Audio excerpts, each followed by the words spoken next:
Fair use, fair use. Fair use, YouTube. What's up? Let me light my cigar. Light my cigar, then we good.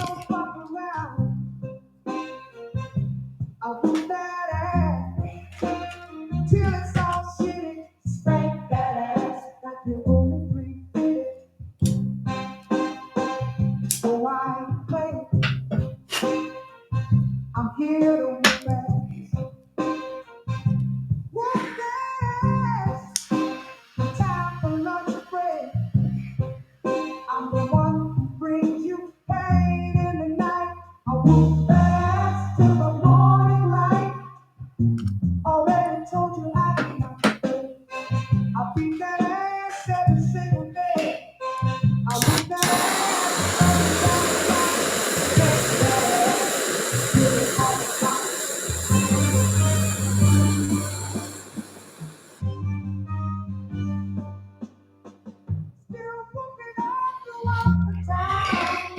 Don't matter how big that flame is, man.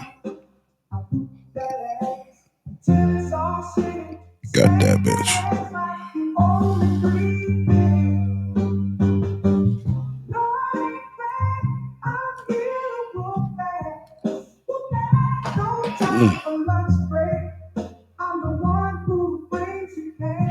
These are good. Now, this is a bad situation, bro.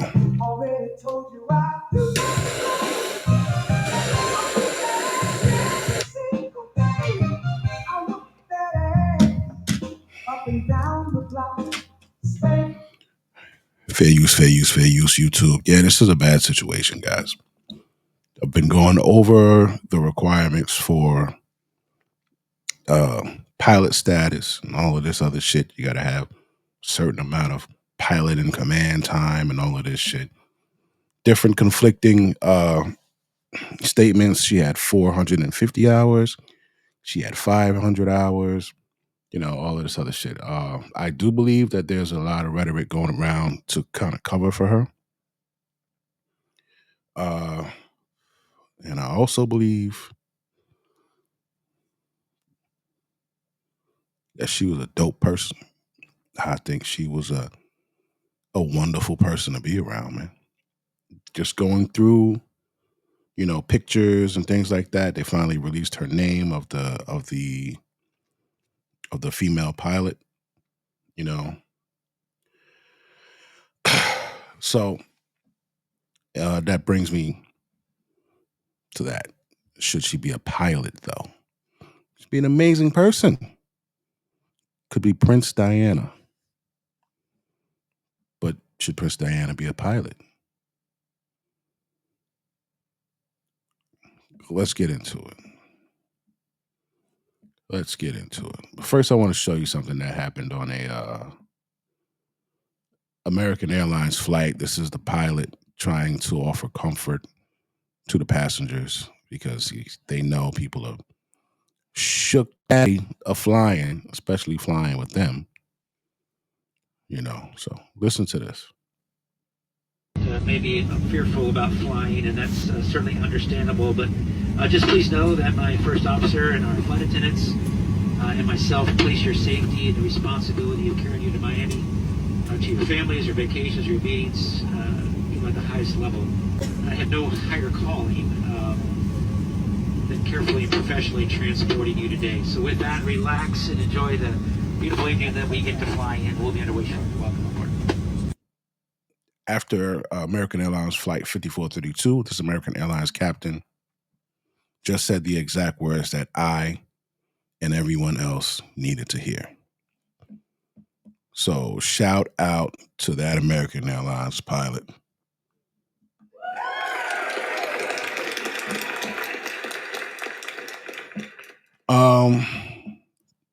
So this next clip is going to be a woman. Let's hear what she has to say. It's not going to be good. Right now, they're throwing daggers at Pete Hegseth and Donald Trump. And I'm just going to tell you like this.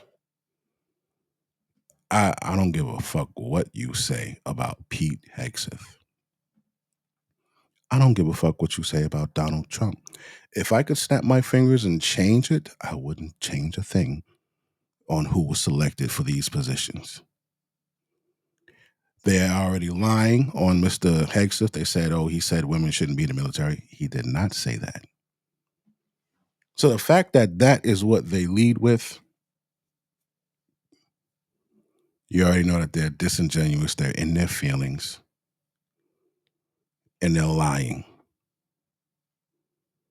That's why we're men are in such a men are so disregarding what's being said by women because they always come with some disingenuous rhetoric.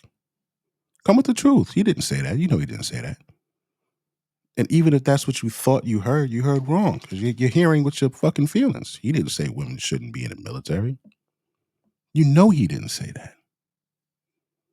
Let's go. Soldier in the tragic Black Hawk and American Airlines collision has been identified as Captain Rebecca Loback.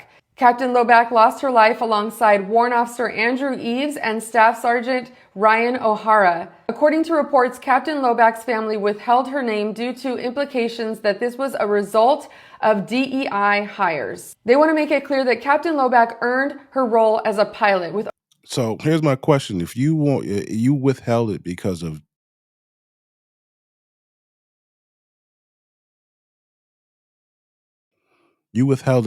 DEA hires, but you still released it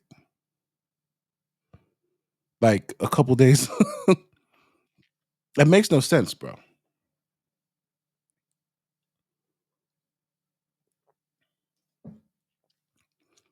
You released it anyway. You released it because you were hoping that the blame was going to shift and be pointed somewhere else before you released the name of the female. And it wasn't. It wasn't the motherfuckers in the tower. It wasn't the fact that Trump fired a guy who did not qualify for the job. A lot of people are using that rhetoric. Oh, he fired the fucking FA safety man. Listen, man, he fired a boss of the boss. He didn't fire motherfuckers in the tower. He didn't fire motherfuckers flying. Stupid. He fired the person that he deemed incompetent. And then he replaced them. So the spot was never even empty. You people are fucking retarded, bro. Do you hear yourselves talking? Thank Trump because he fired the FAA safe. You stupid motherfucker. It's not a person on the outside of the plane making sure it's safe. You fucking idiot.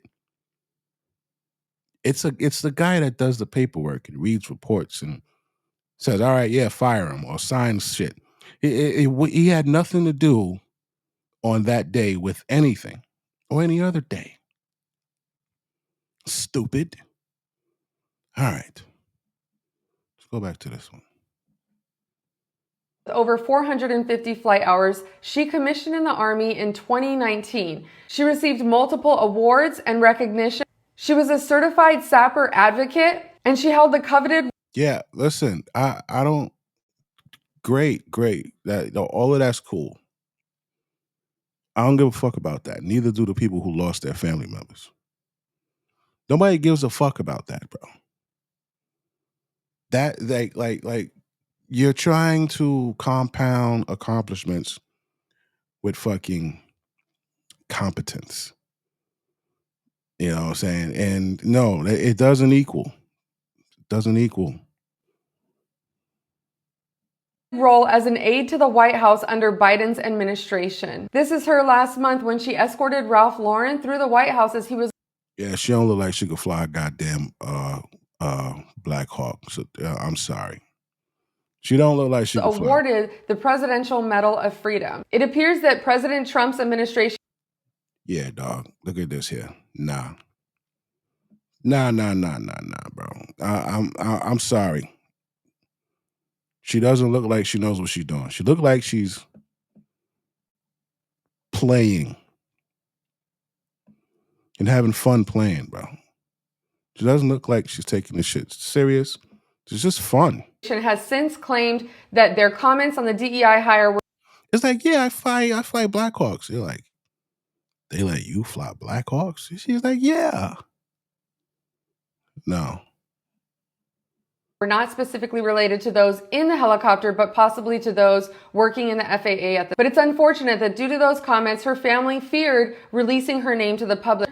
Captain Rebecca Loback can now be honored and remembered alongside her fellow soldiers of the 12th Aviation Battalion.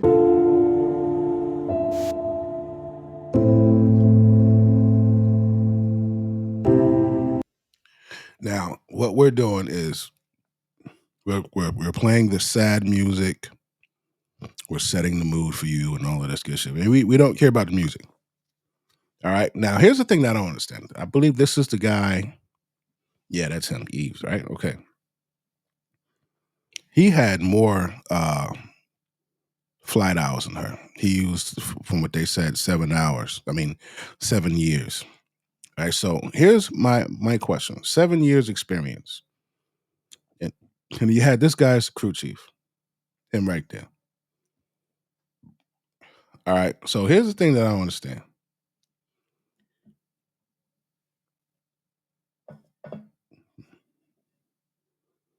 What happened where these other two experienced gentlemen on the plane, it's like you didn't hear them. When we go and we listen to this video of the audio that the video is playing right before impact, they're maintaining contact with the control tower. You know, there's no gap. You know, it's yo, so and so. Do you see this? It's like, yeah, I see it. All right, I need you to go fly behind it. He's like, all right, I could go visual. Yeah. Boom. So even with like fucking suicide bombers, bro. You remember the suicide bombers? Like, them motherfuckers be nervous, right? They be nervous because they know they're about to die. There was no trembling in their voice. There was no, oh shit, yo, look out. There was nothing. You had 6 eyeballs in that motherfucker. Nobody saw that plane. They could not have seen the plane. Because your normal reaction, I don't care how suicide, bro, you're flying and you see a plane, bro. You're not going to be able to keep your composure. You're going to fucking be like, oh shit. Right? I don't think they saw that fucking plane. But how could you not see that plane, bro? Right? Follow me. Follow where I'm going. They acted as if everything was normal, as if they didn't see it. Right?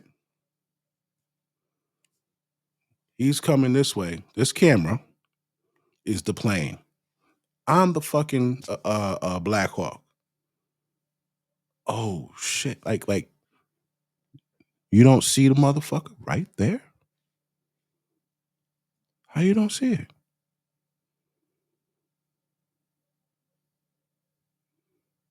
I know Tesla. You're driving your Tesla. You could put it on where it drives itself. Right? So now this shit is driving autonomously. It's driving itself. But when you're ready to take over, what do? You just touch the fucking steering wheel, and then you're back in control. Which means that there's somebody on in that car. Which means if they driving that shit autonomously, and they were they training her how to drive this shit autonomously? Were they training somebody how to fly that fucking helicopter without being in it?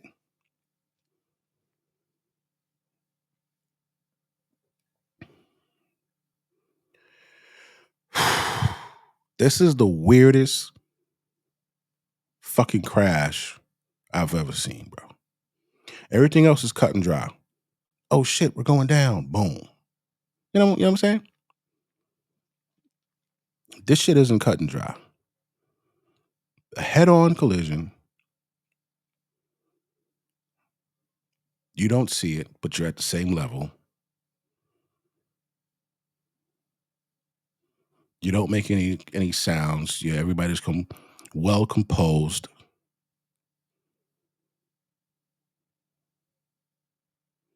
I don't know, bro. These are just things that I want you to think about. Now they're talking about Pete Hegseth, right? And of course, that bitches hate him. They tried to ruin his life. All right, but this is where we're going with this. All right, his comments suggesting that women should not serve in the military. Right here. This is so false. This is bullshit. He never said that. He said they shouldn't serve in combat roles. It's a difference. You can serve in JAG. You could serve in any field in medicine. You could serve in supply. You could serve in anything except combat. That's what he said. So for you to come up here with this disingenuous bullshit, it shows who you really are not only factually baseless. What do you mean baseless? It's not baseless. It's not. There's no base to that.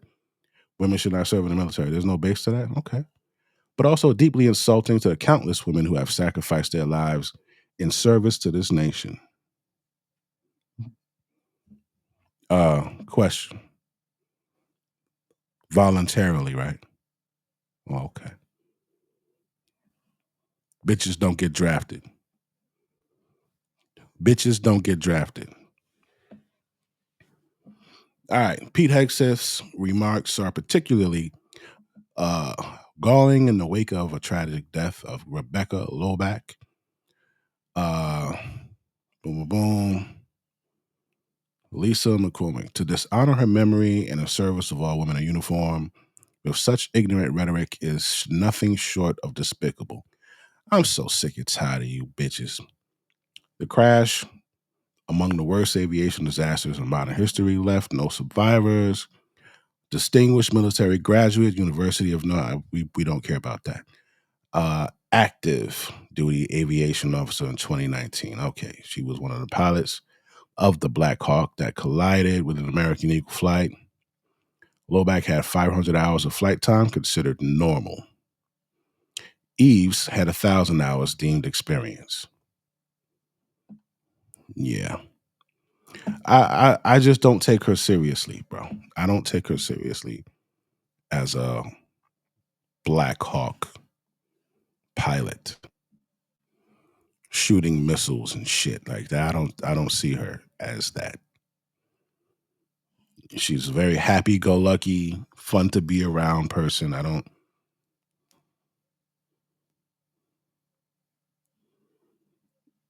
Now it says she had more than 450 hours of flight time under her belt.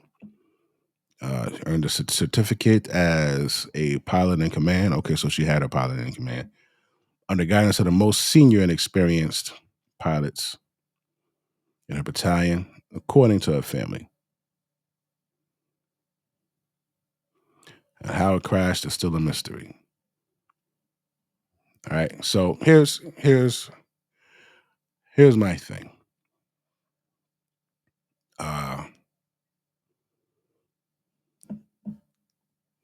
I don't think she should have been there.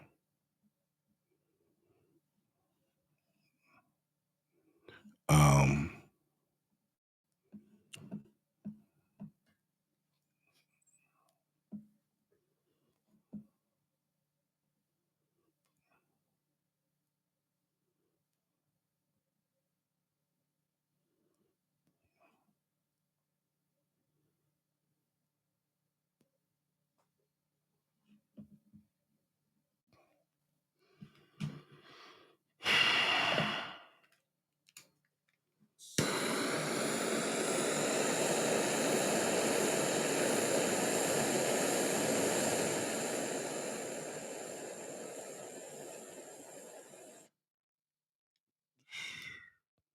Why don't I think she shouldn't have been there? I don't think everything is for everybody. I don't think, fighter pilots and shit like that are for women. It's just me. Um, Women have had a history of being far less coordinated and inclined uh, with things than men. You know, um,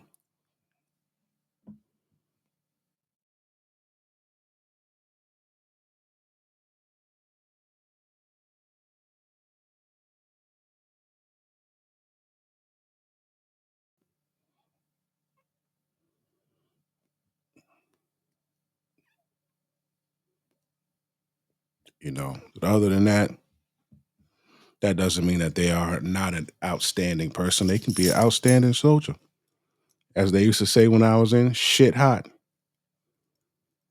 Be a shit hot soldier, man.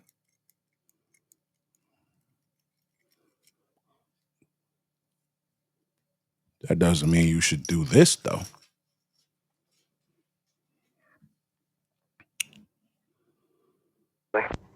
That's Fairfax 1, understand, landing immediately, looking for a field.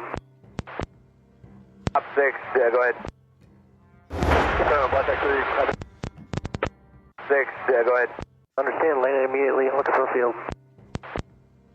Up 6, Now, as yeah, you go ahead. see, that aircraft went directly at the plane, as if you know what? Do you recall? Do you recall that fucking boat that crashed into the bridge? You remember how that shit just steered right at it? Remember that? That's what this reminds me of. It reminds me of that. Like it just went right at it, bro. Let's revisit that.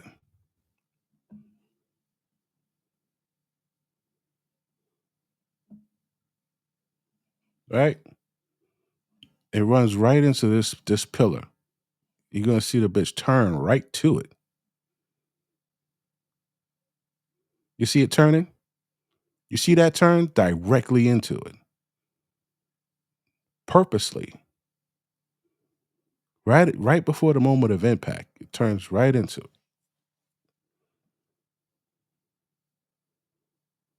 Yeah. Oh, head on. And it's still turning because it ain't make contact yet. Still turning. Damn, those people got across just in time, bro.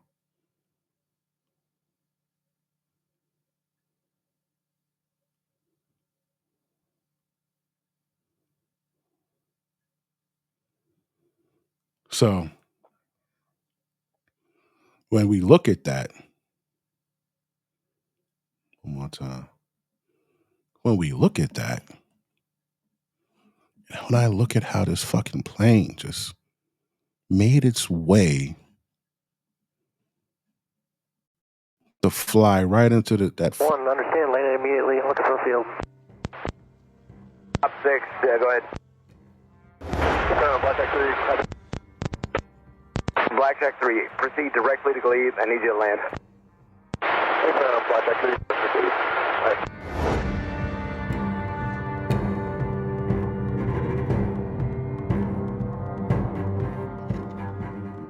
Fairfax 1, I need you to land immediately. That's Fairfax 1, understand, landing immediately, looking for a field. Up 6, yeah, go ahead. You land immediately. Can you go to Dulles for a few minutes? 3, can you return to base? Black Jack 3. Black Jack 3, proceed directly to Glebe. I need you to land. Black Jack 3, proceed. Right. Fairfax 1, I need you to land immediately. That's Fairfax 1, understand, landing immediately. So I don't know, bro. But the fact that there was no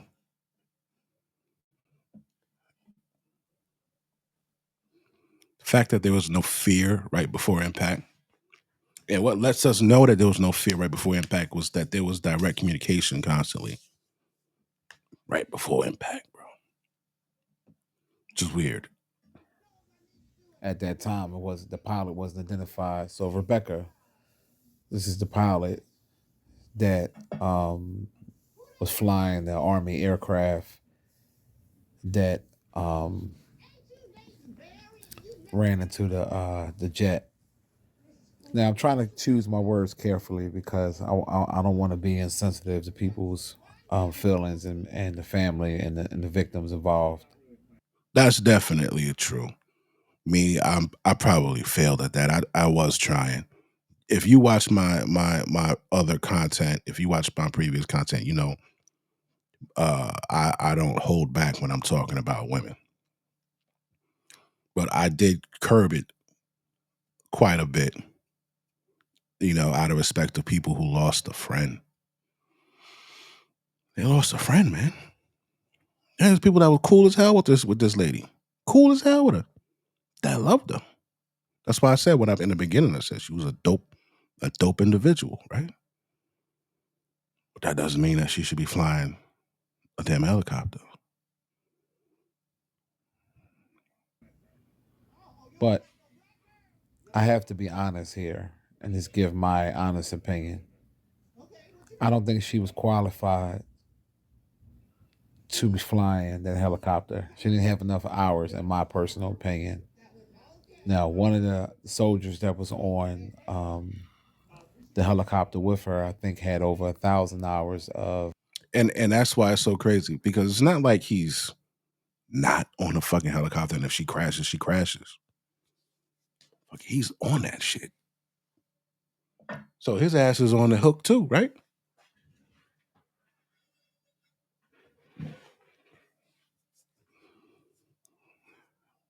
And he's at the other control. So you're telling me this guy, 7 years experience as a Black Hawk pilot, didn't see that plane either? How is that possible? Flying hours, and she's had 500.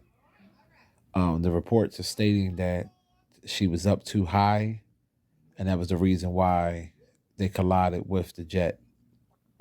So essentially, she caused the accident. Now, I'm not saying she did it on purpose or anything like that. I think inexperience was the reason why this happened. Now they're saying that she is a female, a biological female, but that she was a member of the LGBTQ community, gay community. I don't think that has anything to do with um, her inexperience. You know, you can be gay and if you experience to do a job, you can do a job. So we're not going to go there with that. But she was 28 years old, and to me, the 500 hours just seemed light to me personally. You know, it just didn't seem right. Yeah, you know, I didn't think you could do that shit with, let's see, 500 hours. 8 hour tours divided by 500. How many days? You work an 8 hour shift, right? That is 62 shifts. 62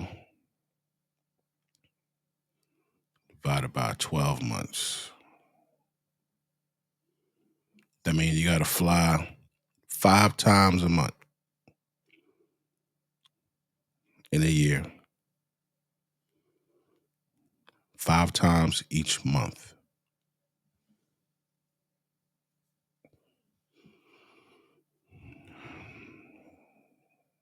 Right to me, I wouldn't feel confident and comfortable with anybody with 500 hours of flying time in a helicopter. That's just me. Whether you male or female, I just personally wouldn't. It's almost like if you go, let's say you're going to fly somewhere. Let's say for sake of argument, you're flying to Jamaica, and you get on American Airlines, and you find out that the pilot only has a limited amount of hours in the air.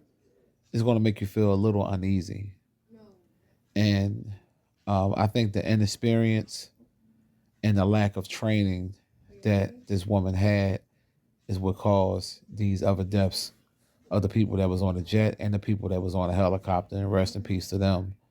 Now, that's just my personal opinion. That's just what I think, because someone dropped the ball, and it's obvious it was her, and the Army allowed her to do this training. I want to show you something.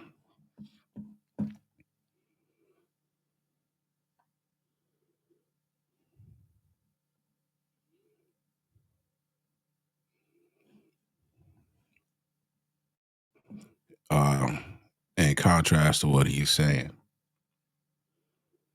to fly as commercial airline pilot in the United States, you need at least 1,500 hours of flight time. This is known as the 1,500-hour rule set by the Federal Aviation Administration. So when he says, yo, you hear the pilot got 500 hours, you're going to be like, what? So, yeah, 15 at least, minimum. By the FAA, you need at least 1,500 hours. She's flying an aircraft around these fucking airplanes, and she only got 500 hours. And old boy had 1,000. So neither one of them were actually qualified to actually fly a fucking commercial airplane.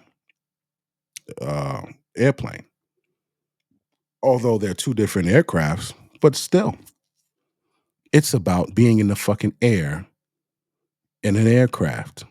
To fly for them, you need 1,500. That is a problem.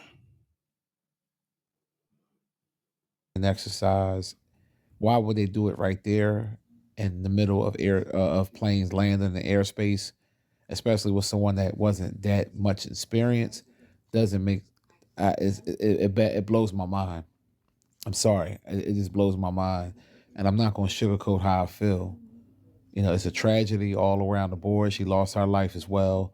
People lost their lives that didn't have to lose their life, and things that could be prevented should be prevented.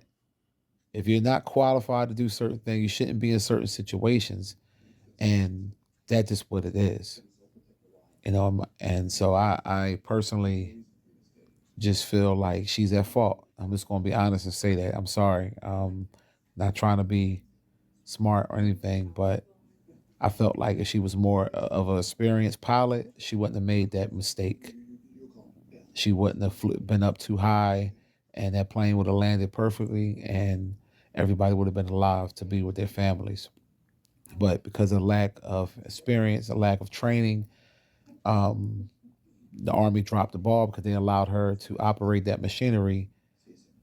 Like if you're going to do a training, I mean, if that's the case, why not do that somewhere else where there's no planes coming and going?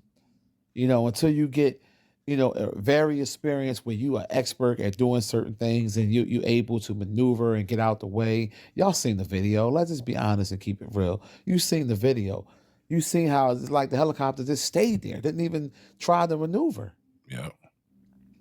Maybe she panicked. No, And even panic. I'm not one of those guys that's just going to be 100% sexist. I'm not on that tip. Um, because sometimes it's some bad ass women that can do the job. It's some women out here of all ethnicities that can, do the job efficiently. That can be great in the Army, great anywhere. So we're not going to go there with that. I think in this situation, she wasn't qualified enough, didn't have enough experience. That is what I think. You know, if it was a man, I would have said the same thing. 500 hours, I wouldn't feel good about that. I'm just being honest. So, some people are going to go to, well, because she was a lesbian or alleged. I don't know for sure, but that's what they're alleging, that she was a member of the fudge community. I don't know. Remember the what? I don't know. We have a lot of people all around us that do their job, no matter what their sexual preference is. They are great at their job, and if you could do the job, I'm okay with it. You know, if you can do the job, as long as you're not flamboyant and all that other stuff, if you can do what you have to do it. But I never heard of that. A plane is landing and you have a military helicopter that's in the flight of where the plane is landing at, and you're right there. Like, it just doesn't make any sense because from what they were saying, if the helicopter was at the altitude that they were supposed to be, wouldn't have been no accident. They said that she was up too high, almost like a rookie mistake. You know, it is what it is. That's just how I feel about it. Y'all let me know how y'all feel below. I'm gone.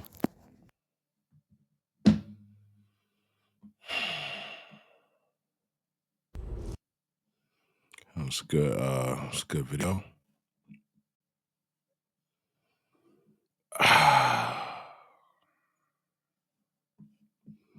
Let's hear from. I like hearing from pilots, actual pilots on that thing. Let's see what this pilot has to say. Eaves, Eaves, he's 39 years old, and the pilot flying, the pilot getting checked, which must have been in the left seat as a PIC, they say was a female with 500 hours. We'll come back to that hour situation here in a little bit, but right now we're talking about a head-on collision here, lining up. When you're flying head on like this, we need to know what side we're going to pass on. And the towers now noticed it, but we are mere moments. I've got 31 seconds on my watch, and they're going to be they're going to be on top of each other here in about 20 more seconds. Okay, so here we go. In 3, 2, 1, play.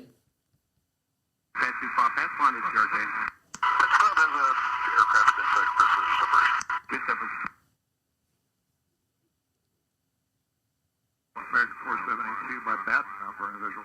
American 472 Washington 1 star 3 17. Okay, right there. Oh my, right? The tower just saw it. Okay, so where we're at here is 52 seconds. Now, why does this matter? Okay, what speed do you have to be traveling in order to travel 5 nautical miles in 52 seconds? Okay, these guys weren't going slow. Okay, and a very, very competent RJ pilot could easily be flying this visual approach. You're 5 miles from the airport. You don't need to slow to 120 knots from 5 miles out. I'm sure he could keep the speed up and slow down at the appropriate time to gear and flap speed, which would be about 130 knots at the end. But could he have been doing average 160 from the bridge to just a few miles from the same? Absolutely. Okay, I remember we would do in the turboprop, which is a little bit, it's not quite the same thing when you can push the condition levers up and slow the airplane down using the propellers. We would do 250 to 5 out, 250 knots. The reason why I'm bringing this up is that if the RJ was doing 160 knots on average to the last maybe a couple of miles or so, then slow to 130, which is go to the final flaps, and the gear's already out. Just go to the final flaps and pull the power back a little bit. You'd be right back to 130. They're high drag machines at that point. The helicopter was doing 110 to 120 knots. So what's 160 plus 120? My high math shows 280 knots. You take 280 knots and you divide that by 60, and you end up with 4.66 nautical miles per minute. 280 knots of closure. So neither one of them were doing 280, but when you take airplanes and you point them at each other, you combine their speeds so that you have a higher, you end up with a higher closure rate, and we end up with a very high essential ground speed, merging speed. So the actual closure speed of these airplanes was approximately 280 knots. And I'm not making this up because that's how long it took them to go from the bridges that they were at till the point that they hit, and I just worked it backwards. I'd like to think that they were, everybody was going nice and slow and everybody could see each other, but that doesn't seem to be the case. Now, from my last video, I mentioned, why didn't the helicopter slow down and or stop until they realize where the other airplane is that they're supposed to be looking for. If they didn't see it, why didn't they fess up early? And why did they keep pressing in when they hadn't actually visually confirmed that they spotted this aircraft? But they're quick to say, request the visual separation, because they know that's what's required to open the door for them. You see what I mean? The controller shouldn't have opened that door for them, and they shouldn't have allowed the helicopter to maintain their own visual at night, especially when there was no clear heading change to show from that video. If I back it up a little bit here, let's go back a second. You show that video right here, head on, no heading change. 1025, get the CRJ in flight. 1025, pass line is CRJ. Okay, and here's another thing about helicopters. And I've been flying a lot of piston-powered aircraft over the years. I flew the Marchetti for many, many years. 90 plus decibels in the cockpit. Okay, when you're wearing a helmet and you're listening to the sound of a 100 decibel machine pounding into your helmet, I assure you that the radio isn't very clear. Okay, so here we are, 200 feet apart. A helicopter blasting along at 120 knots minimum, he might have been going faster, listening to the sound of the rotor blade pounding through the air out there. Wop, wop, wop, wop, wop, wop, wop, wop, wop, wop. I assure you they cannot hear very well in that thing. And were they really clear where they were at 200 feet above the ground? Along the eastern shore, where, as you look at this picture here now, it is now, let's make the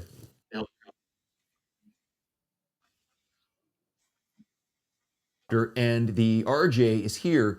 The RJ is inland of the RJ is inland of the helicopter. So Sikorsky helicopter Spitfire, and RJ is the Mustang. They're inland, so they're looking in at the land and completely buried in lights from the city. And if they had their goggles on, they'd be drowned out by the headlight and various other things. They would turn the brightness down. The NVG goggles do not help you see better. You feel like you might be Superman out there with, or Superwoman out there with your goggles on, and it might be blinding you. You might not be able to see, especially near a city with lots of lights. They're designed to be flown in low light situations, in the dark, lights out, right? Were they using their NVGs in the city and blinding themselves, actually not helping themselves at all? That could very well be.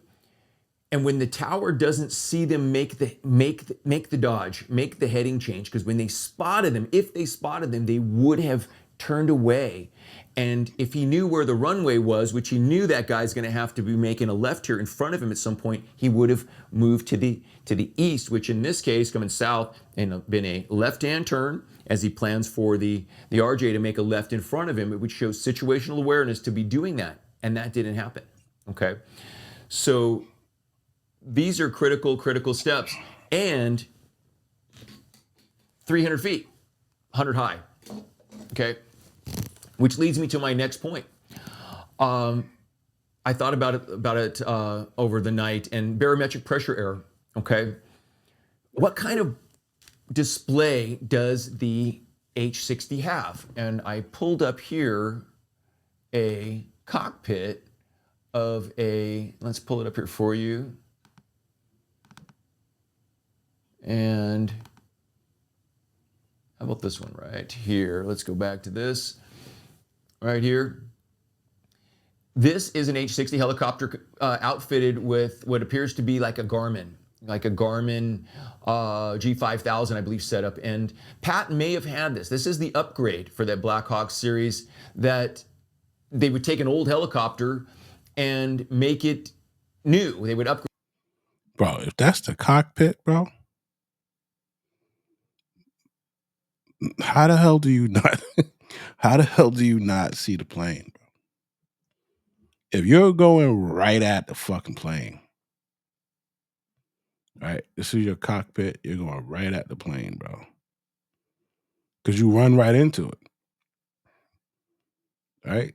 Like, how do you not see that shit?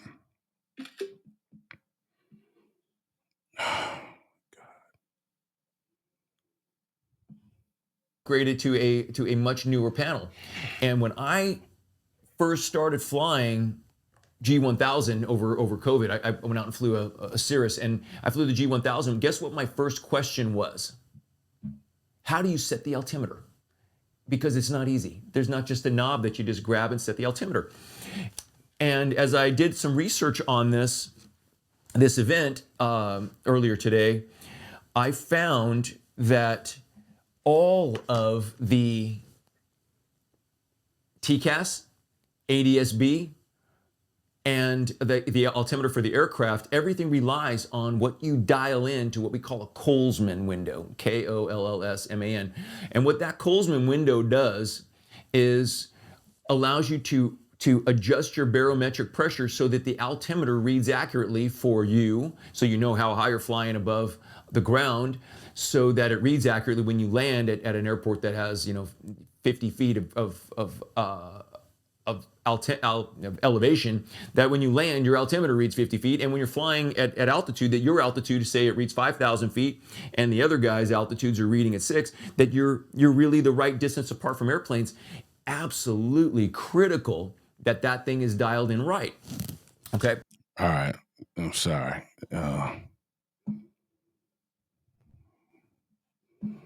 It's very, very, very technical. He knows what he's talking about. I just, I'm not what I need for this video out of it. We're gonna hear from a female Black Hawk helicopter pilot, and we're gonna hear what she thinks went wrong. Our hotel is the best in the world. I hope you enjoy Thailand. We usually go to the Caribbean. At the end of the week, you will be an entirely different person. Amen. Amen. What if this life is just a test? See if we can become better people. No. What?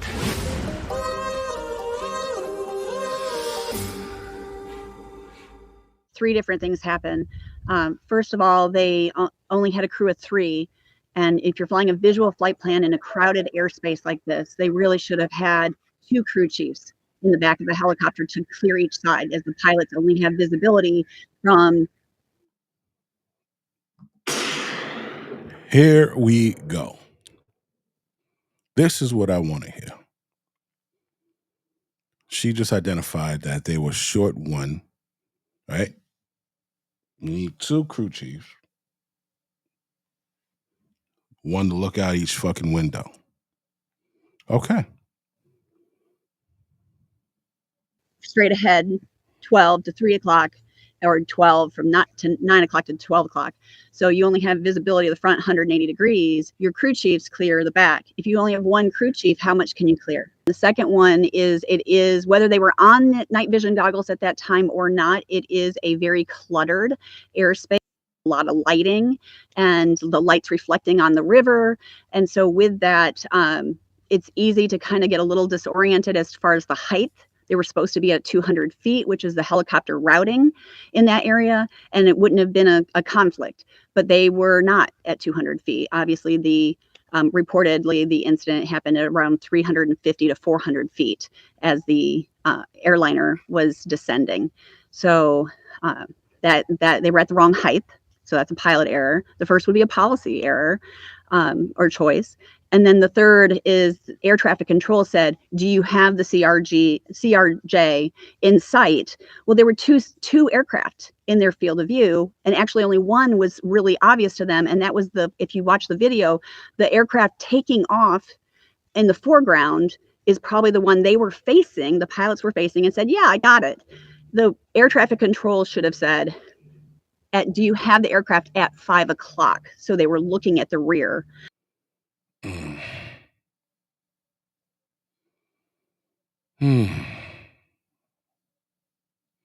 Rewind that back. The pilots were facing and said, yeah, I got it. The air traffic control should have said, do you have the aircraft at 5 in the 4? Well, there were two aircraft in their field of view, and actually only one was really obvious to them, and that was if you watch the video, the aircraft taking off in the foreground is probably the one they were facing, the pilots were facing, and said, yeah, I got it. The air traffic control should have said, do you have the aircraft at 5 o'clock? So they were.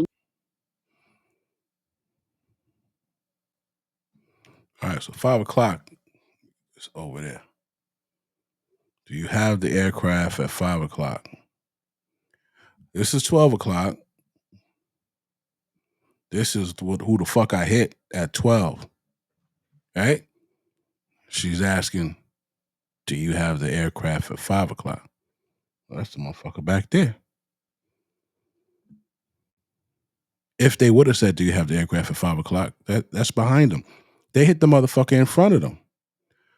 I'm not understanding. I'm sorry. Let me rewind this back. Maybe I'm missing something here. 50 to 400 feet as the airliner was descending. So that they were at the wrong height. So that's a pilot error. The first would be a policy error or choice. And then the third is air traffic control said, do you have the CRJ in sight? Well, there were two aircraft in their field of view, and actually only one was really obvious to them, and that was if you watch the video, the aircraft taking off in the foreground is probably the one they were facing. Okay, now I kind of like where she's going with this. But I need to see. We need to see something real quick. Hold on. Turn the volume down. All right. Now the blue line is the helicopter. Okay.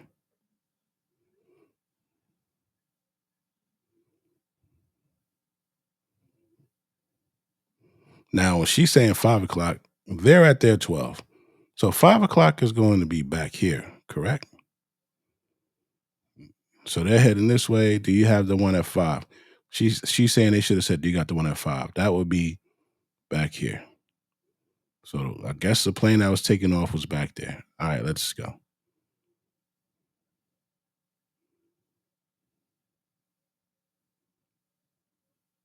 And that shit turned right into, just like we say with that cargo ship, it turned right into the fucking pillar. This shit turned right into the damn plane. Look. Oh, I don't want to miss him. Hold on.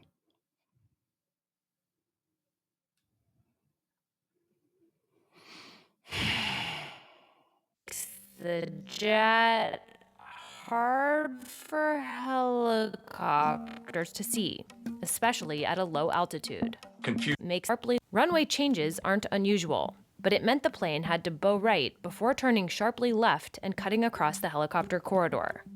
A move that pilots say makes the jet hard for helicopters to see, especially at a low altitude. Confusion with ground lights is what it's called. When you're flying south and you get just to the east of the airport, DC, and so there's a lot of city lights, street lights. I-295 is over there, so there's a lot of vehicle lights.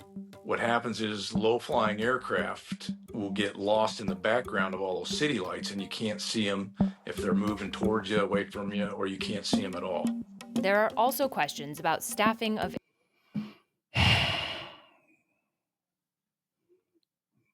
I don't know what she means by they saw the one at 5.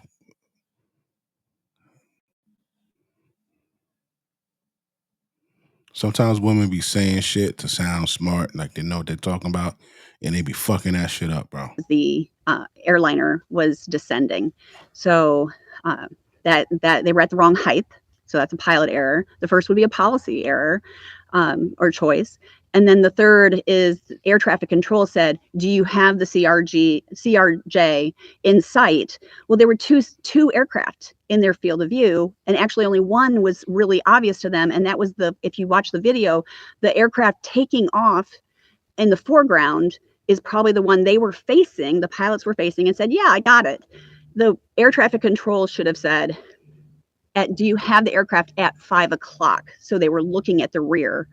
If they had done that, the Black Hawk is maneuverable. The Black Hawk could have moved out of the way quickly. They can move on a dime and make that happen. Louis! Cut! More mud! Action! Louis! Wow.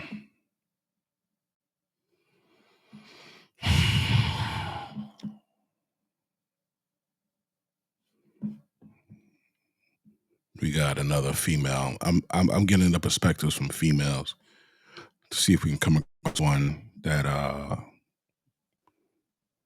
can speak to this lady. 4:43 p.m., the jet's pilots told to land on a shorter runway. That Black Hawk helicopter now also making its way up the Potomac River. At 8:46, 2 minutes before the collision, air traffic control telling the helicopter about the American Airlines plane coming in for a landing from the south on runway 33.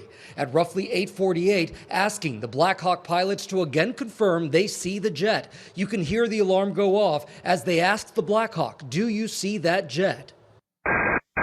S25, it's CRJ in flight. S25, pass on is CRJ. S5 has a aircraft inside pressure separation.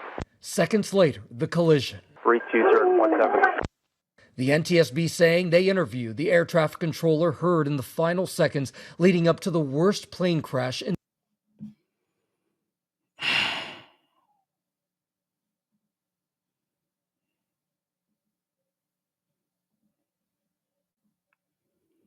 Where's the other female? I think this is her.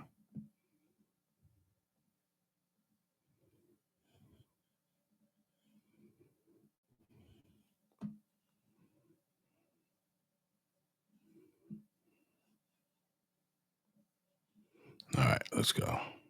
The aisle are expressing their condolences, and they're also asking how this could have happened. So let's head on over to Capitol Hill with CBS News congressional correspondent Nicole Killian. Nicole, you have a view with Senator Crash. What did you bring information, federal information? She did an accident when her own, like what we all witnessed last night. Take a listen. You know very intimately what it's like to be in a Black Hawk. You also know what it's like to be in a Black Hawk when it goes down. What goes through your mind in a moment like that? Well, you know, our soldiers are the best trained in the world, and they would have been doing their jobs and everything that they could until their very last moment to do their jobs and stick with the training that they've received. I have every confidence in that helicopter crew that they are well trained. They wouldn't be out there in this special airspace. Here we go. The airspace, special airspace, the airspace are the best trained in the world, and they would have found what goes, what it's like to be in a Black Hawk. You also know what it's like to be in a Black Hawk when it goes down. What goes through your mind in a moment like that? Well, all right. Now, she said, you know what it's like to be in a Black Hawk? You know what it's like to be in a Black Hawk when it's going down. What goes through your mind? She just answered. It's like they fucking hear something, bro. When it goes in the ears, and it meets, it fucking turns into something else. And then they answer that shit that it turned into. You didn't answer the question that I asked you. You answered what the fuck you wanted to answer. No, you answered what the fuck you want to talk about. That is the perfect description. You answer what you want to talk about. That's the problem with a lot of people, especially females. She was a Black Hawk pilot. Obviously, she was in one that fucking went down. So they say, yo, you was in that shit. What it's like when that bitch is going down? What's going through your mind? Normal person, you know, she's expecting to say, oh man, yo, that shit is fucking scary, you know, but because of our training, you know, we were able to get through it and handle it. But it's like the worst thing you can imagine. No, lady says a political answer. She gives a political answer. Well, you know, our soldiers are the best trained in the world, and they would have been doing their jobs and everything that they could until their very last moment to do their jobs and stick with the training that they've received. I have every confidence in that helicopter crew that they are well trained. They wouldn't be out there in this special airspace. The airspace around Washington, D.C., especially. They are not well trained. They are not well trained. I'm not going to give you that. 67 people died. They're not well trained. You cannot say that. Yeah. This come on, man. You're disrespectful. This inner ring is called the SFRA, the Special Flight Restricted Area. You don't get to fly in that without additional flight training. So we know that this is a trained crew that was in there. We just have to hold, just be patient, let the accident investigators do their job, and we'll figure out what happened. Now, from the briefing that she didn't answer shit to what the fuck was asked. She ain't answer nothing. Give a 30-second answer to what the fuck she wanted to talk about.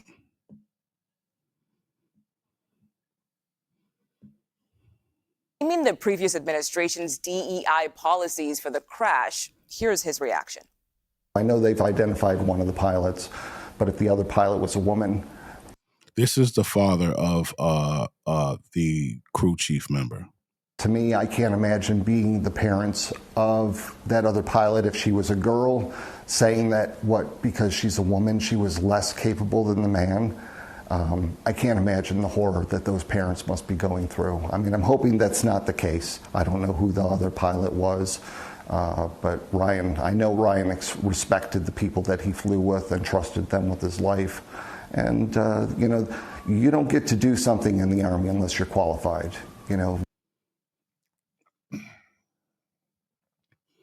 That ain't true.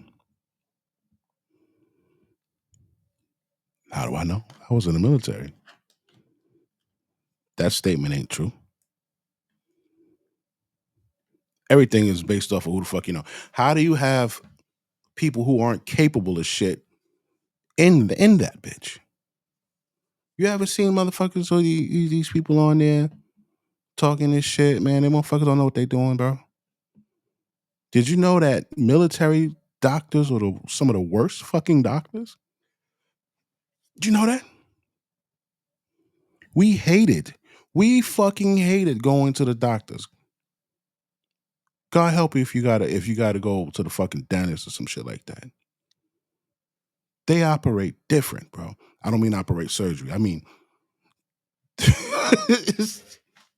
yo, no.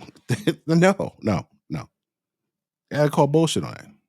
You have to earn your spot to be moved into the ladder, to be put into that helicopter. They don't just give it to you. You earn it. We also now know the name of one of the pilots aboard that American Airlines flight, Samuel Lilly. In another interview with CBS News, Samuel's father, Timothy, tells us he is also a pilot, and he can't help but think about his son trying to fly the airplane in the moments after the crash. As a pilot, you never stop flying. You don't give up on the airplane, and what goes through my mind is I can just see him. I'm not sure if he was pilot flying or he was the pilot not flying on that leg. We trade off. Who is Samuel Lilly?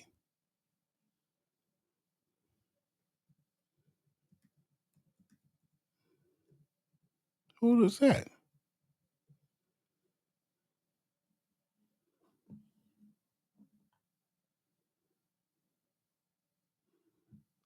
Oh, these are pilots with ties to the Central Florida. Remembered after a deadly family of 28-year-old Sam Lilly mourning his tragic loss. Oh, this is a different pilot. All right, we can disregard this video. Yeah, I'm like, who? Yeah.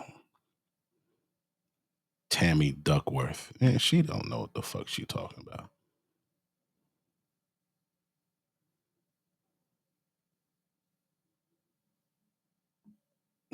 Oh, shit. Look what I found. Look what the fuck I just found, bro. So this is a gender National Guard pilot falsely accused of flying helicopter in fatal crash. Joe Ellis, transgender pilot, National Guard, speaks on CNN's Michael Schmerkonish after waiver claims on social media falsely pointed to her as the pilot of the Black Hawk helicopter collided with passenger. Okay, so let's see what they're talking about. Well, you know, I gotta go pull this up too, though. You gonna snatch that? All right, let's see what this guy's talking about here. Au revoir, mon amour. Au bientôt. Let's work on that French, shall we? Au revoir, mon amour. À bientôt. Au revoir, mon amour. À bientôt. Let me tell you a story of how caught in the ensuing crossfire was an American soldier, Joe Ellis. She's a service member who has dedicated her life to defending this country. Spent 15 years in the Virginia Army National Guard, is a chief warrant officer, a combat gunner, a UH-60 Black Hawk pilot. Joe is deployed to Iraq, Guatemala, and Kuwait. She's also a transgender woman who transitioned while in service and coincidentally once worked as the digital media manager for Smerconish.com. Now, go back to Monday. On Monday, President Trump signed an executive order directing newly confirmed Defense Secretary Pete Hegseth to implement a policy to come up with the means to preclude transgender personnel from the U.S. military, arguing that being transgender is not consistent with military ideals. When I read that, I invited Joe to be a guest on my SiriusXM radio program. On Tuesday, she wrote a moving piece about her experience. We published it on my website. And then on Wednesday, she joined me for a national radio interview on SiriusXM. It was that night that the tragedy occurred on the Potomac. And by Thursday night and Friday morning, Joe Ellis was falsely accused of piloting the Black Hawk helicopter that collided with the American Airlines jet. And then absolutely horrific headlines like this. Offensive, conspiracy-fueled tweets ensued that went viral. Joe Ellis was the #2 most trending topic in the United States on X late Friday morning with more than 90,000 posts, according to Trends24, a website that tracks trending topics. I suspect the visibility that came from the radio interview, along with the article we published at Smerconish.com, put Joe's name in play such that she became an easy target for some of the twisted voices that have outsized influence online. Joe became collateral damage, linked, blamed via high-speed internet to a tragedy with which she had nothing to do. Collateral in the president's unfounded theories and attempt to divert attention away from real conversations about who's going to lead our country and what truly happened in the crash. And now she'll forever represent a cautionary tale of how the combination of loose talk and trigger fingers on keypads can sully a person's reputation and subject them to online ridicule, scorn. Okay. So I'm gonna show you something. This guy is defending this transgender, saying, "Oh, she served in Iraq. She was a door gunner. Then in Kuwait and a fight against the Islamic boom, boom, boom, right? As a transgender, right? This guy is disingenuous. Why? Because one, you cannot deploy when you're transitioning. You're non-deployable. You don't have to meet a physical standard, right? You're just there now. right? You could still get promoted, but you're non-deployable, and you can't even, be held to a standard, right? So how did this person do all of these things and they were transgender? Obviously, they did it before they transitioned, right? So his whole argument is bullshit because right here as we read, Joe Ellis, record of service in the Virginia National Guard appears to be nothing but honorable. She served as actually this should be he served as an Iraq helicopter door gunner, then in Kuwait as part of the multinational fight against the Islamic State, right?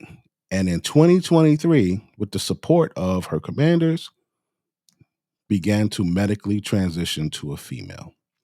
So all of that shit that he's talking, right, was when she was a man. Okay? So when this guy, Joe Ellis, decided to transition and get put on hormones that you have to constantly take, he became no longer deployable and he no longer had to meet standards. But if you just listen to this fucking guy, oh, he did all of this shit while he had his dick cut off and was taking hormones. No, he did not. This is the type of shit that I'm talking about here. Like, bro, what the fuck?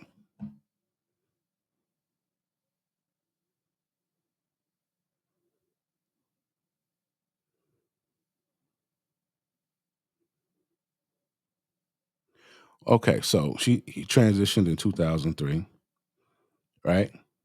So what year did Joe Ellis?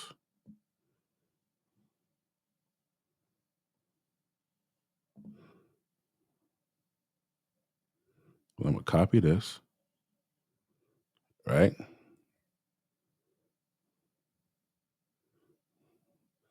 Paste this here. I'm gonna make this take the D off of this.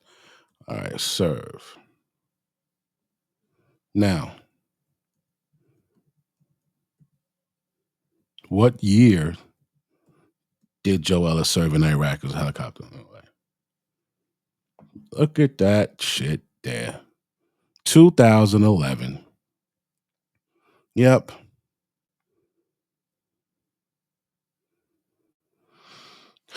All right. So here we go. 2023, with the support of commanders, began to medically transition to a female. All right.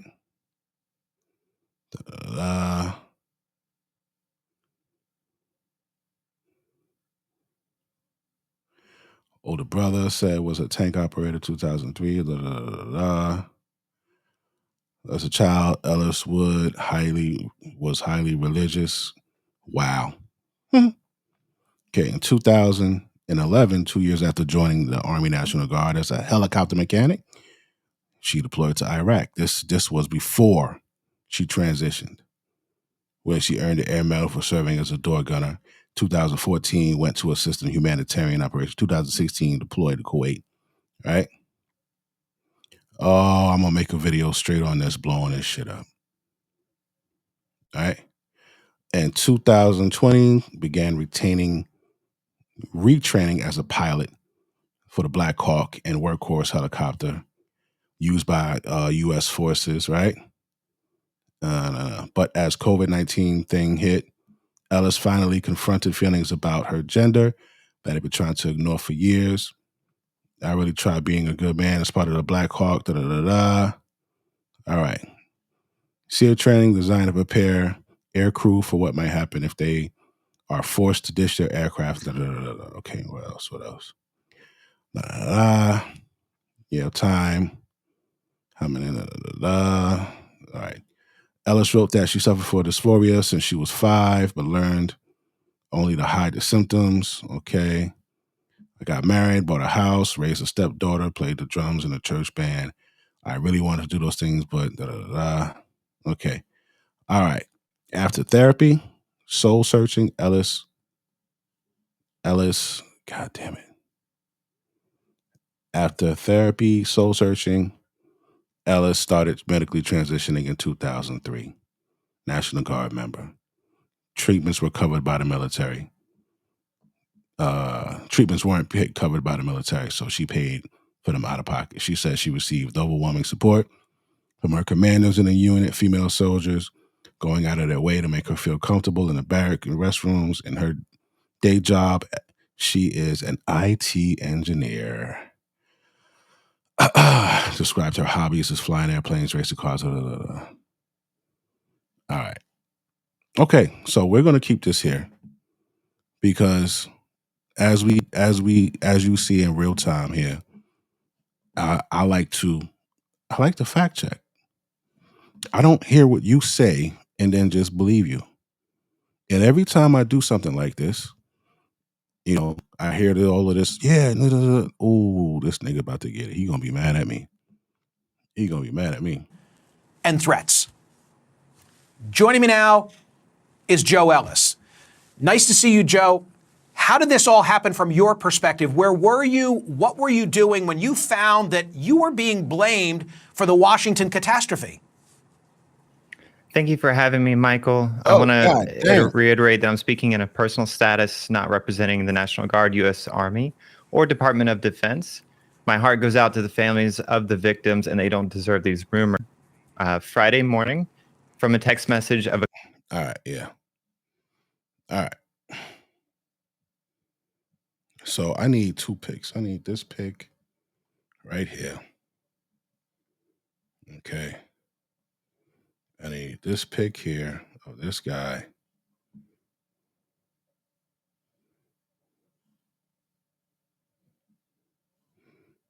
All right. Because I'm going to make a video about these motherfuckers. Oh, shit. It goes out to the families of the victims, and they don't deserve these rumors. I learned of this at 4:30 a.m. Friday morning from a text message of a close friend that a bot account was commenting on his Facebook post asking if he knew Joe Ellis, who killed those people. All right, so yeah, hold on. I need this one here. This one is even better because it got both of them in it.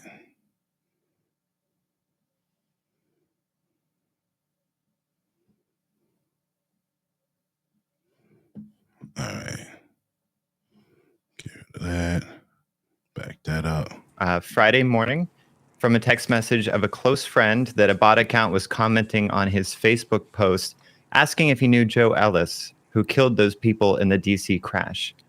Then someone sent me a link to a Pakistani newspaper article naming me in the crash. And then I received a...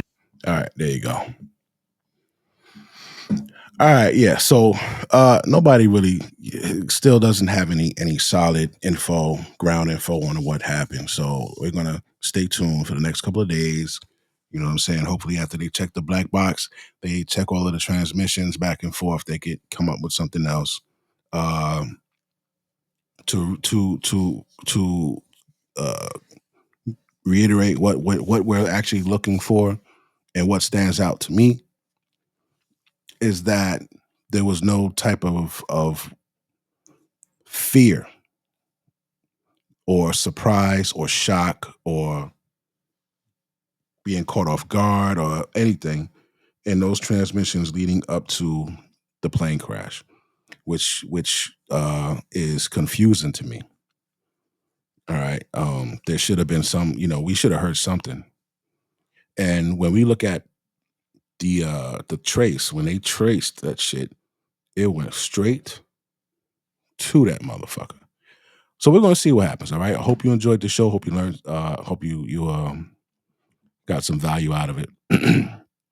I'll be back tomorrow. Tomorrow, I'm going to do a video on these people here. All right. Peace.